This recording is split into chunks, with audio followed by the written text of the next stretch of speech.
90 দশকের ঢালিউডের তিন স্বপ্নের নায়ক রিয়াজ, ফেরদৌস ও শাকিল খান।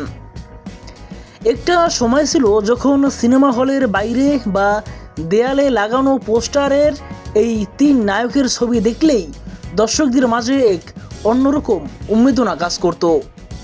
সিনেমা হলে উপসে পড়া বীর আর তালি শেষেই বোঝা যেত তাদের তারকা খ্যাতি।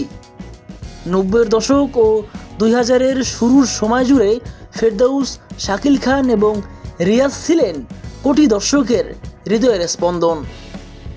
চলুন এক নজরে দেখে নেওয়া যাক এই তিন মেগাস্টারের রূপালী পর্দায় রাজকীয় আগমনের গল্প।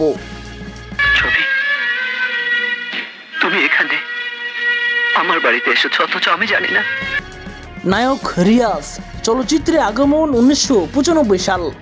প্রয়াত নায়ক জসিমের হাত ধরে বাংলার নায়ক সিনেমার মাধ্যমে চলচ্চিত্রে পা রাখেন তিনি। এরপর দুর্দান্ত রোমান্টিক অভিনয় দিয়ে দর্শকদের মনে স্থায়ী আসন নেন।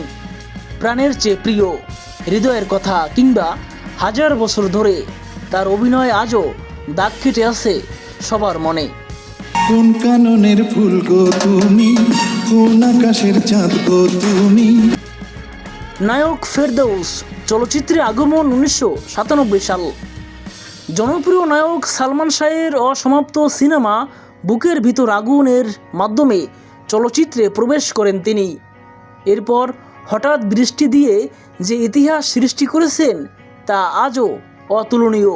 দুই বাংলাতেই সমান জনপ্রিয় এই অভিনেতা চারবার জাতীয় চলচ্চিত্র পুরস্কারে ভূষিত হয়েছেন। বিধাতা গড়েছে আমাকে। নায়ক শাকিল খান, চলচ্চিত্রে আগমন 1997 সাল। আমার ঘর আমার বেহেশত ছবিতে পপির সাথে দুর্দান্ত অভিনয়ের মাধ্যমে ঢালিউডে রাজকীয় অভিষেক ঘটে শাকিল খানের। চকলেট বা ইমেজ, মায়াবী চোখ আর রোমান্টিক সংলাপের মাধ্যমে খুব দ্রুতই তিনি তৎকালীন তরুণ প্রজন্মের ক্রাশে পরিণত হন। সময় বদলেছে কিন্তু কমেনি ভালোবাসার রং।